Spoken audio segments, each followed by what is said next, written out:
In my view were my parents standing still, as if waiting to apologize. "Thank you for coming all this way." My mother continued to speak as she looked down in desperation.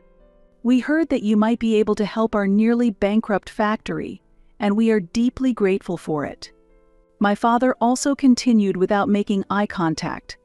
It was surprising that the factory they needed help with was actually the workplace of their daughter, whom they had abandoned in the cold mountains.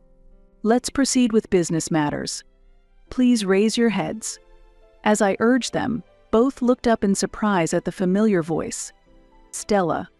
Their astonished expressions were somewhat comical, inducing laughter. "Now, how should I return the favor? My name is Stella Green. I live in a city. However, the only part of it that is really developing is around the station area where I live is mostly a rural area dotted with farms.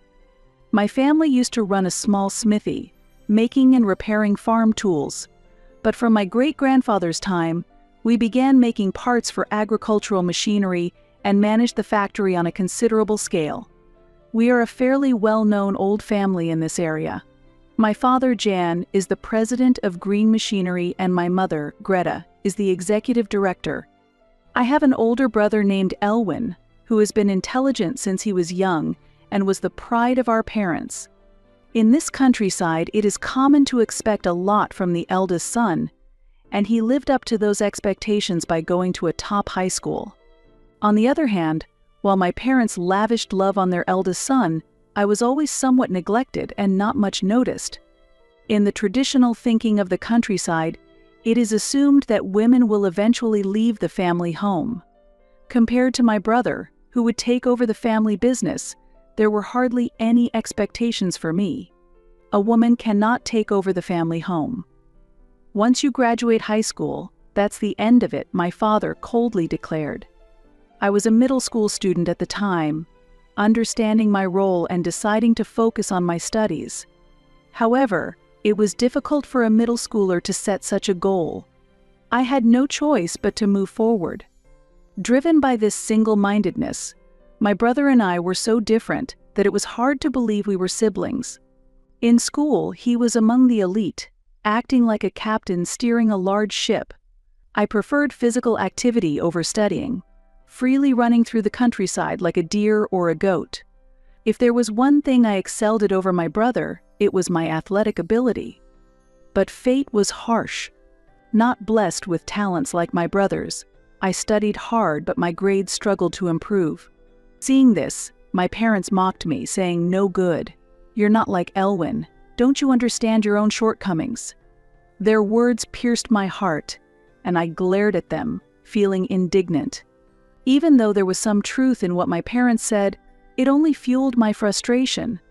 Then one day, the results of the school's midterm exams came back. Despite my considerable efforts in studying, the grades were disappointingly poor, and I couldn't hide my shock. I didn't want to show these grades to anyone, but my parents insisted that I reveal them. When they saw my report card, they laughed at me. "We should have expected this all along. There's no value in investing in you anymore." It's true. It's hard to believe you share the same DNA as Elwin. Something must be wrong. As I sat formally in front of my parents getting scolded, I prayed internally for this moment to end soon. Then, my brother came to my aid and helped me with my studies. He was not good at expressing his feelings to our parents, but he was always a solid presence for me. It might be partly my fault that our parents are so strict, but I'm always here for you. Moved by his warm encouragement, I couldn't hold back my tears. With his support, I was confident I could overcome any challenge. As I advanced to the second year of middle school, my brother passed the entrance exam for a prestigious university in the metropolitan area and left home. His old room became empty, leaving me with only harsh comparisons. My brother naturally excelled, displaying his talents effortlessly. While living in his shadow, I was searching for my own path. I found joy in running more than studying and participated in the track team at school. I always loved to run and decided to pursue a career as a long-distance runner. Aiming for this goal, I hoped to receive a recommendation from a prestigious school known for its relay races. While my brother excelled academically, he was not good at sports. In this respect, I felt that I had surpassed him. Yet, despite this, my parents were more interested in his test scores than the speed at which I could run. My efforts were overlooked, and only my brother, who always improved his grades, received all the love from our parents. As my brother approached an important milestone at 18, my parents planned a lavish celebration for him. As his birthday neared, my mother declared, "Give him an expensive watch. If you can't manage that, then don't think about going to university." However, I had no funds to prepare such an expensive gift. As expected, the result was the same. Relatives gathered, and a lavish meal was served at a well-known restaurant in the area. But as if I didn't belong there, I was left on my own at home. "Elwin deserves delicious food because he excels. You're just obsessed with running, and being around him would only make you miserable," my mother said. Her words deeply wounded me. After sending off my parents and brother, I ate instant noodles alone at home. Pouring hot water into the bowl, the rising steam made my loneliness feel even more intense. My tears wouldn't stop as sadness and frustration mixed together.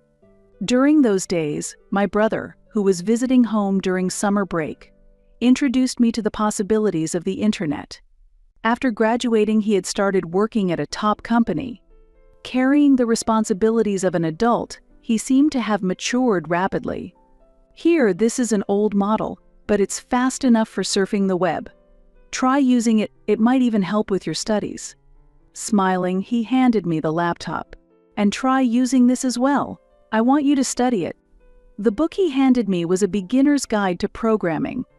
This sequence of events marked my first step into the world of IT. Although I initially had a weak spot for mathematical sciences, I found creating my own programs surprisingly enjoyable and frequently used the laptop.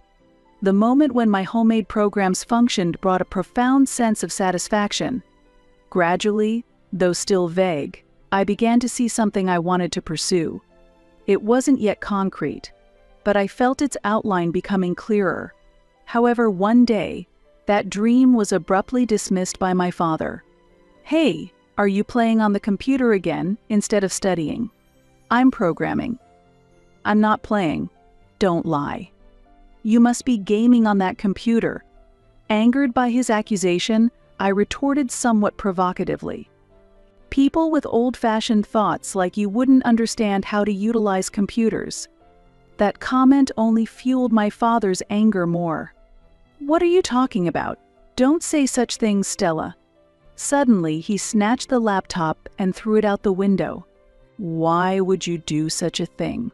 Hanf, you're still in high school and always just playing games.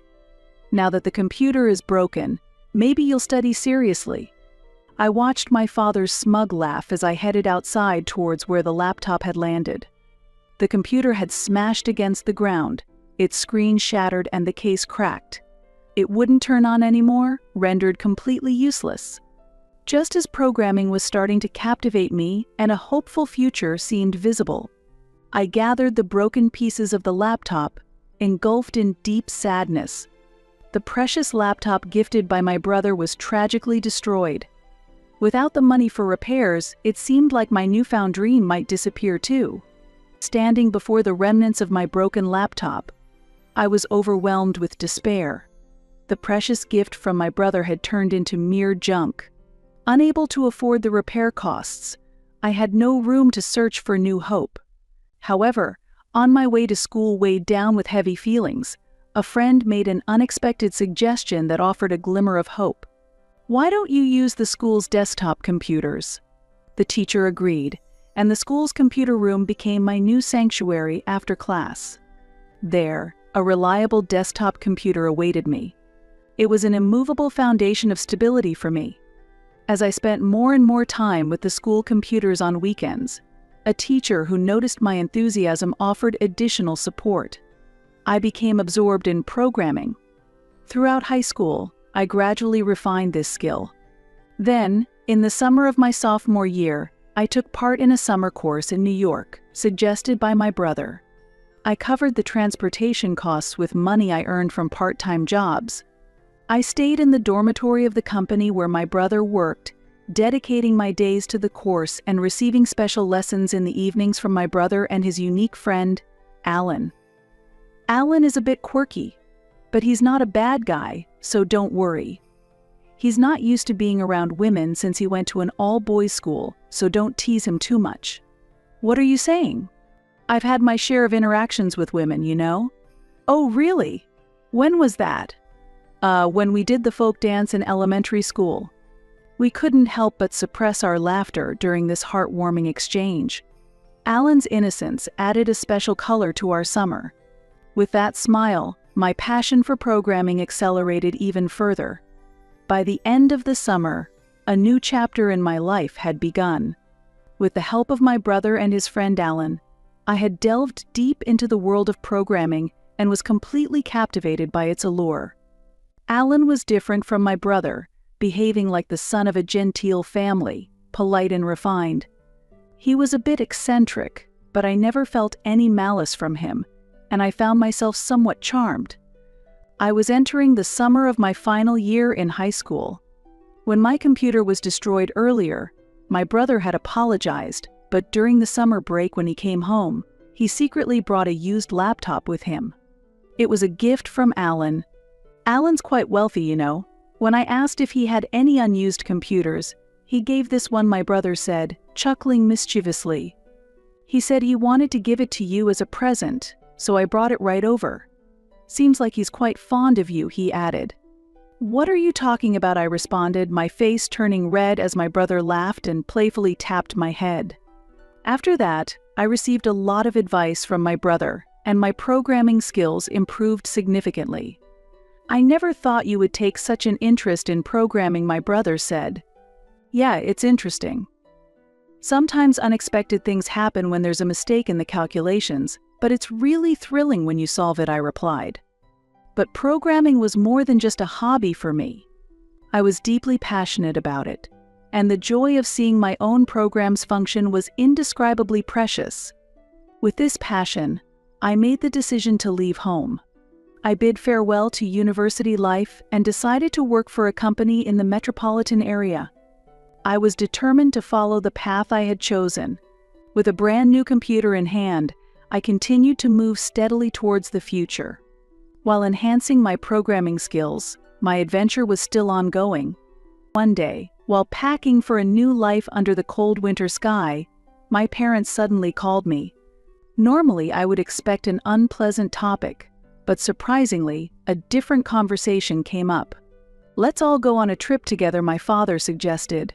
Family trips from my childhood felt like distant memories. We decided to use a hotel voucher my uncle had won in a lottery. I was a little excited about the family trip that my brother, who was also coming home, would join. On the day of the trip, we headed for a hotel situated in a heavily snow-covered area, with my father driving. Unusually, my parents seemed to be in good spirits, engaging in conversations that mostly revolved around my brother's job and the struggles of my father's factory due to the economic downturn, leaving me out of the discussions. The hotel was unexpectedly luxurious, and we were thoroughly relaxed by the pool and delicious meals. However, the kindness from my parents felt somewhat unnatural. Waking up in the middle of the night to use the bathroom, I overheard whispered voices from my parents' room. We can't afford to spare any more money on her food. If we leave her behind, she'll understand. Yes, it's time for a big house cleaning. They were planning to force me out of the house. I am destined to be abandoned. Accepting this seemed to be my only option. With a heavy heart, I left home. The drive back was quiet, possibly due to everyone being tired, with little conversation. I was to be dropped off at the station and then head straight to the dormitory of my new workplace. Suddenly, my father said, "I feel like having a coffee. Is there a vending machine around?" My brother replied, "There's a parking area up ahead. We can buy coffee there," and my father smiled happily for some reason. "All right, let's take a break there." Soon we saw a sign for the parking area. "Stella, go buy us some coffee." as expected. I got out of the car and went to the nearby vending machines. I chose hot coffee for my father and brother, tea for my mother, and picked up a milk tea for myself. As I was about to return, I saw my father unloading my suitcase from the back of the car. "Well, this is goodbye. It's too costly in time and fuel to drive you to the station. You really are like a dog, so easily tamed if treated kindly for a bit. Wait. Isn't the station still far from here? Do whatever you want, run or walk. You were in the track team, you should have the energy. Are you serious? You have to make it on your own from now on? All right, cleaning complete. You really were a big piece of trash getting in the way." My brother said nothing, and he just gently placed my coat on the suitcase. Standing in the snowy parking area, I watched the car disappear into the distance, accepting my fate as if it was the only option. Yet, I felt that a new beginning of my life started right there. I was taking the first step of a new chapter in this snow-covered place. 10 years later, the day came when I visited my hometown. I was thriving as a project leader at a new company. That day, there was work to be done at the local factory, prompting my visit. I felt a twinge of excitement mixed with the resurgence of painful memories from the past. Eventually, the familiar factory came into view. Stella. My heart leapt at that voice. Brother. My brother, who had stepped out of a car, walked towards me smiling and waving. "I was worried you might get lost. The scenery has changed quite a bit." "No worries, the GPS guided me well." My brother immediately started talking about work. "About this project, the other party has high expectations, so we need to be prepared." I smiled provocatively. "Well, let's see how long you can keep up that energy.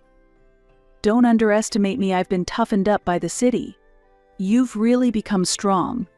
My brother was impressed as he said that. "It's all because I've been pushing myself hard. I naturally become stronger." Our reunion was indeed orchestrated by this job. My brother had utilized his experience in a large corporation to launch a startup, applying his expertise in mechanical engineering to develop innovative products. His products were attracting attention in the market as a turning point for a struggling company. Suddenly, our hometown factory faced a financial crisis. That's why my brother reached out to me, proposing a new project. "Let's get going." I gathered my spirits and headed to the factory with my brother, my face prone to smiling. Opening the factory doors, a chill air mixed with memories from the past greeted us. It was like the scent of a distant past silently awakening. Yes, this place was my childhood home. And then, as if the curtain of a play was lifting, a defining moment arrived. In my view were my parents standing still, as if waiting to apologize. "Thank you for coming all this way." My mother continued to speak as she looked down in desperation. "We heard that you might be able to help our nearly bankrupt factory, and we are deeply grateful." My father also continued without making eye contact. "Please, you don't have to be so formal." My brother encouraged them gently yet firmly. "No, we must demonstrate our sincerity to you, our precious guests from Allen Industries, who have come all the way from New York." As the two continued their apologies, I took the opportunity to steer the conversation. "Let's proceed with business matters." At that moment, their bodies trembled slightly and froze. "Ah. That voice, it sounds familiar," they muttered as they slowly raised their heads and made eye contact. "Yes, I remember that voice too." "You are." "No, it can't be." "Wow, Stella. It is Stella, isn't it?" Seeing their astonished expressions, I couldn't help but laugh. "Hey, finally realized, have you?" "Yes, it's me, Stella, the one you left in the snowy mountains. How come you are here?" "We were told someone from Allen Industries would be coming. Actually, I am serving as a project leader at Allen Industries." Allen's father is the president. After being left behind, Allen, a friend of Elwin, reached out to help me. Elwin had foreseen the events of that day and had taken measures. It was tough, but I've established a certain status now. In fact, I'm married. And my spouse is a department head at Allen Industries. I was sent here under the president's orders to work on this factory's rejuvenation project. Do you understand? At that time, my brother was angry with our parents' actions and had discussed it with Allen. Before heading to the snowy mountains that day, my brother gave me a note. Our parents intend to use this trip to leave you behind. If anything happens, call this number. As expected, when the situation arose, I called the number, and Allen responded swiftly. Allen, a bit embarrassed, confessed that he had taken paid leave in advance to be available for me. I'm really grateful you came to pick me up. It's been a while. Have you been well? As you can see, the situation in the snowy mountains is terrible. It's really upsetting. As I spoke these words with tears, Allen silently loaded the luggage into the car and drove me away. And the company in New York, where I got a job, turned out to be a subsidiary of the company managed by Allen's father. With the support of my brother and Allen, I studied while working for a year, and the following year, I enrolled in a night university. This allowed me to balance work and education. After graduating from university, I managed to transfer to the company run by Allen's father. There, I leveraged my specialized knowledge and secured a job in construction management. Later, as Allen was promoted, I took on the role of leading a project under his direction. As we worked together, my respect for Allen gradually turned into love, and after he proposed, we got married. I continued working and got involved in a project that supported the reshoring of production from overseas factories. Due to the effects of a strong currency and rising labor costs abroad, manufacturing overseas became less advantageous, and there was a renewed interest in domestic production from the standpoint of cost performance and efficiency. While searching for a new factory location in response to these trends, I received surprising news from my brother. Our family's factory was facing financial difficulties. Previously, it supplied machine parts to large corporations, and in an effort not to lose the price competition, continued lowering prices until it was financially cornered. Taking this situation into account, my brother and I visited our family's factory. Seeing me arriving as a member of Allen Industries, my parents suddenly adopted a confident attitude. Well, now that Stella is here, there's no need for us to hold back. Indeed. It's natural for a daughter to help her family in times of trouble. I calmly met their gaze. Are you perhaps misunderstanding something? I don't regard you as my parents at all. I plan to maintain purely commercial relations. How can you say such a thing? How can you be so heartless? I don't recall raising such a heartless daughter. I am truly sad. Although my parents approached me angrily, I explained the situation calmly. The current state of this factory is due to your unplanned management. Therefore, we will be replacing the entire management team with personnel from the headquarters. In other words, this is the end for you two. My father, his face turning red, protested. The factory will be sold, and we will get the necessary funds. I should be able to continue managing it, shouldn't I? I shook my head and delivered the harsh reality. I cannot entrust this factory to you. What do you intend to do about the debts? This rescue operation is possible thanks to the efforts of Elwyn. What will happen to our lives from now on? That is your life's challenge. Good luck. We'll discuss the details later. As my brother and I walked away, our parents slumped down powerlessly. Well, that finally settles it. It's not really the end, you know. It's actually just the beginning, since this place is going to become a domestic production hub. Hey, with the production management system you developed and my new machine tools, we have a high chance of becoming the best in the whole country, right? What? No. Huh. We're not just aiming to be the best in the country, we're aiming to be the best in the world. Sharing such aspirations, my brother laughed heartily. As expected, our parents sold the factory, and the amount was not enough to settle their debts. I heard they are now working in a frigid location. They have begged us for money many times, but we have completely ignored them.